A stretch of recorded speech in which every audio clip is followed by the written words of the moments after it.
Hello everybody. ఈరోజు మా అన్నయ్యకి నేను డెల్టా ఎక్స్ఎన్ ప్లాట్ఫామ్ లోపల అసలు డాష్బోర్డులో ఏమేమి ఉంటాయో, నేను లైవ్ ట్రేడ్ తీసుకున్నవి, అదేవిధంగా ఎన్ని కాయిన్స్ ఉంటాయి, ఫ్యూచర్ ఆప్షన్స్, స్ట్రాటజీ బిల్డరు, ఇట్లా డైరెక్ట్గా చెప్పేసాను అనమాట సింపుల్గా.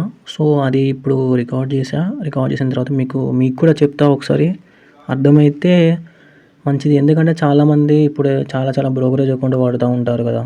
సో వాడినప్పుడు ఏమవుతుందంటే లోపల డైరెక్ట్గా చూసినమ్మటే వాళ్ళకి ఇంటర్ఫేస్ లోపల ఏమి అర్థం కాదనమాట. అర్థం కానప్పుడు సో మనం ఫస్ట్ అది ఎంత తొందరగా అర్థమవుతుంది అంత ఈజీగా మనం లోపల ఇన్వాల్వ్ అయ్యి ట్రేడ్ చేసుకోనికి అవకాశం ఉంటుంది. సో ఇప్పుడు ఇక్కడికి వస్తే లోపల ఇంటర్ఫేస్ ఓపెన్ చేసినమ్మటే మనకి ఇట్లా వస్తుంది అనమాట. ఇట్లా వచ్చినమ్మటే ఫస్ట్ ఏంటంటే మనకి లోపల మనం ఏదైతే రీసెంట్గా ట్రేడ్స్ తీసుకుంటామో అది ఫ్యూచర్ అనేది ఏదైనా అట్లా చూపిస్తుంది. ఆ తర్వాత మన అసలు మార్కెట్లో ఎన్ని ఉన్నాయి. ఎగ్జాంపుల్ స్టాక్ మార్కెట్లో అనుకో, ఏంజిల్ 1 అకౌంట్ ఉంది ఎగ్జాంపుల్గా, దాంట్లో ఎన్ని స్టాక్స్ ఉన్నాయి. సేమ్ ఇక్కడ మార్కెట్లో ఎన్ని కాయిన్స్ ఉన్నాయి ఎగ్జాంపుల్. అది అయిపోయాక నెక్స్ట్ ఆప్షన్ చైన్లో డెల్టా ఎక్స్చేంజ్ ఎన్ని ఉన్నాయంటే బీటీసీకి ఈటీహెచ్కి ఉందన్నమాట, ఇథీరియం కాను బిట్కాయిన్కి. అది అయిపోతుంది. అది అయిపోయిన తర్వాత నెక్స్ట్ మనకి ట్రాకర్ వస్తుంది అనమాట. ఏముండదు ట్రాకర్ అంటే అప్ ట్రెండ్, డౌన్ ట్రెండ్లో ఉందా, లేకపోతే మూమెంట్ ఎట్లుంది, సైడ్ వేస్లో ఉందా అని సింపుల్గా తెలుసుకోవచ్చు. అది అయిపోయాక నెక్స్ట్ ఆల్గో, ఎవరికైనా ఆల్గో హబ్ ఇంట్రెస్ట్ ఉందనుకో డైరెక్ట్గా లింక్ అప్ అయ్యి ఆటోమేటిక్ ట్రేడ్స్ ఇలా ఇన్వాల్వ్ అయిపోతాయి. సో ఇట్స్ నాట్ కరెక్ట్ అది ఆల్గో. ఎందుకంటే ఆల్గో కంటే మనం మాన్యువల్ చేసుకోవడం బెటర్. ఎందుకంటే మన ఓన్ నాలెడ్జ్ కదా. ఆల్గో కూడా మనం బిల్డ్ చేసింది యాక్చువల్గా. సో హ్యూమన్ నాలెడ్జ్ చాలా ఇంపార్టెంట్ కాబట్టి నేను ఆల్గోని ఎక్కువ ఇష్టపడా. ఆ తర్వాత మోర్కి వచ్చినామనుకో స్ట్రాటజీ బిల్డర్ ఇవన్నీ ఉంటాయి. సో స్ట్రాటజీ బిల్డర్తో మనం మొత్తం అది స్ట్రాగ్లో వస్తుందా, స్ట్రాంగ్లో అవన్నీ ఉంటాయి, సింబల్స్ ఉంటాయి కదా. అట్లా మనం దాన్ని బట్టి మన రిస్క్ రివార్డ్ ప్రతి ఒక్కటి తెలుసుకోవచ్చు మోర్లో. ఇక మనం వచ్చేసి ఇప్పుడు ఆప్షన్స్లోకి వచ్చేసినాం అనుకో, ఆప్షన్ తీసుకున్నాం ఎగ్జాంపుల్గా కొన్ని లైవ్ ఎంట్రీ తీసుకున్న ముందర మనం ఏం చేయాలంటే మన రిస్క్ రివార్డు మనకు తెలియాలి. అంటే మనం ఎంత రిస్క్ అయితే చేయగలుగుతాం, ఎంత రిస్క్ రివార్డు మనం చేయలేము, అది మనం తెలుసుకోవాలన్నమాట. సో అదేవిధంగా ఆ స్ట్రాటజీ బిల్డర్ బటన్ ఉంది కదా, అది ఆఫ్ చేస్తే నువ్వు మాన్యువల్గా చేసుకోవచ్చు అనమాట స్కాల్పింగ్ కదా. నువ్వు స్ట్రాటజీ బిల్డర్ పెట్టుకున్నావు అనుకో, స్ట్రాటజీ బిల్డర్ పెట్టుకుంటే ఏమవుతుందంటే అక్కడ బై, ఇక్కడ సెల్ ఉన్నాయి కదా. యాక్చువల్గా ఏంటంటే ఏటీఎం అంటారు, ఓటీఎం అంటారు. నెక్స్ట్ నీకు ఇంకా సింపుల్ చెప్పాలంటే ఇన్ ద మనీ అంటే లోపల, in of the court. Out the money అంటే out of the court. At the money అంటే ఎట్ ప్రైజ్ అనమాట. అంటే అక్కడ ఉందన్నమాట స్టాండర్డ్గా, అంటే స్ట్రైకర్ లాగా. ఓకే, మిడిల్ ఎట్, అలా సింపుల్ గుర్తుపెట్టుకోవచ్చు.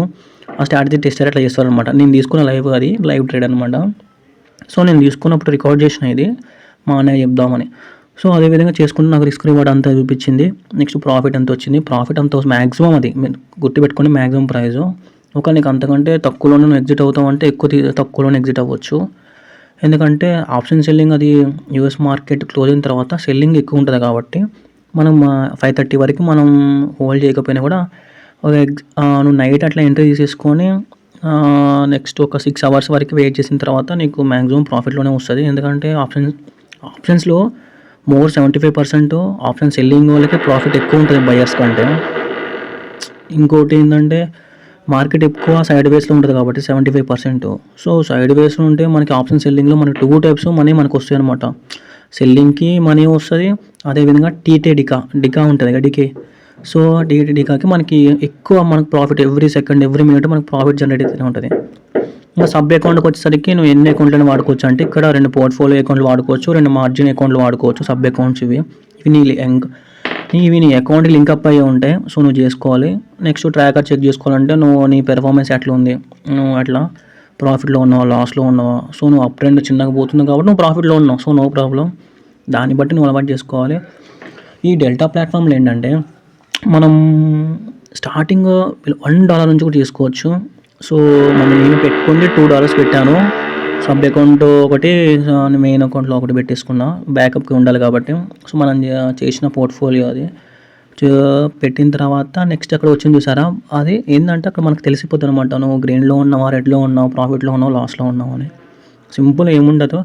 బట్ ఏంటంటే ఒక తక్కువ బడ్జెట్తో మీరు స్టార్ట్ చేశారనుకో అప్పుడే తర్వాత నీకు అలవాటు అవుతుంది. అంటే నువ్వు రిస్క్ మేనేజ్మెంట్ ఇంత తీసుకోవచ్చు, సో ఇంత ప్రాఫిట్ వస్తుంది ఈ టైంలో. ఫస్ట్ మనకి టైం విండో చాలా ఇంపార్టెంట్.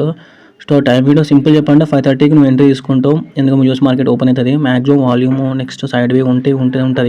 99% 7:30, 8కి ఖచ్చితంగా పీక్ వస్తుంది ఒకటేసారి అంబుష్ లాగా. వచ్చినప్పుడు నువ్వు ప్రాఫిట్ తీసుకొని 11, 10:30, 11 కల్లా నువ్వు ఎగ్జిట్ అయిపోవచ్చు అన్న. ఎగ్జిట్ అయిపోయిన తర్వాత నువ్వు నెక్స్ట్ టైం ఉంటుంది కదా, అప్పుడు సెల్లింగ్ తీసుకో. సేమ్ పెట్టి నువ్వు సెల్లింగ్ తీసుకొని ఒక 3-4 అవర్స్ కాబట్టి 6 అవర్స్ పెట్టేసుకొని ఉంచుకో. ఏం కాదు, సెల్లింగ్లోనే ఎక్కువ ప్రాఫిట్ వస్తుంది. ఒకవేళ నీకు లైవ్లో నేను చేయాలంటే నేను లైవ్ ట్రేడ్స్ కూడా డైలీ తీసుకుంటూనే ఉంటా. ఎందుకంటే ఎవ్రీడే మనకి ఎక్స్పైరీ ఉంటాయి, కానీ లాంగ్ ఎక్స్పైరీ మాత్రం తీసుకో మాకు. ఎందుకంటే మార్కెట్ ఎట్లా ఉంటుందో మనకు తెలియదు కాబట్టి 24 అవర్స్ చాలు. అదే ఎక్కువ క్రిప్టో గురించి తెలుసు నీకు.